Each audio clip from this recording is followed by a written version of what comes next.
Creamline vs Chocomucho showdown ngayong araw magaganap na at ating pag-uusapan at bigyan ng preview ang magiging laban.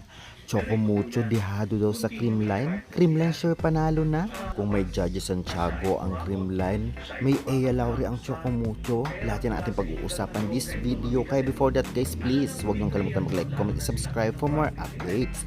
Well, magaganap nga ngayong araw, 5:30 PM ang talagang game, August 16, 2026. 2:30 ang gates open, 3 PM ang preliminary sketch at 5:30 PM ang talagang game. Kaya naman lalong inaabangan ng lahat, especially ang fans ng dalawang team na ito, ng Chocomucho at Creamline fans ang laban na ito.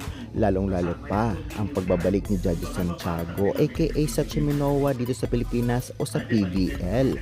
Kaya talaga makikita natin ang kanyang galing na natutunan niya bilang import sa Japan na tiyak talagang papabilibin ang Filipino fans. Samantalang ang Chocomucho naman ang pagbabalik din itong si Ea Laure na talagang lalo magpapalakas sa kanila. Tiyak magandang laban to, international exposures kay Ea at iba pang player ng Chocomucho. At syempre dito naman sa Creamline ay napakarami din naging part ng national team, especially si Alyssa Valdez, Gemma at halos lahat ng Creamline.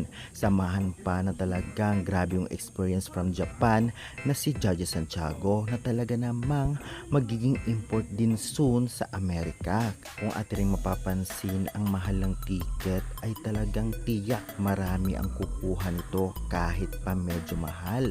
Dahil nga sa dalawang sikat na team na ito na tiyak bihira lamang pumunta doon nga sa Cagayan de Oro sa Mindanao, ay tiyak talagang marami ang kukuha ng ticket at maraming talagang dadayo simula pa Luzon, Visaya na pupunta doon. Kaya naman tiyak jackpot na naman ang PVL management at syempre marami din mag-aabang online nito, lalong-lalo pa palagi silang trending kapag may laro nga ang dalawang team na ito. Ngunit talagang ang inaabangan dito kahit sino naman ay itong si Judges Santiago na maglalaro sa Creamline Cool Smashers na tiyak magpapalakas din sa Creamline, especially sa parating na Invitational Conference.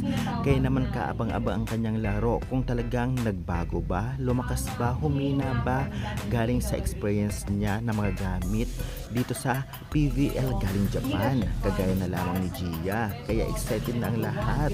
Kahapon nga ay nagkaroon ng meet and greet ang Creamline at Chocomucho teams dito nga sa kanilang fans sa Cagayan de Oro.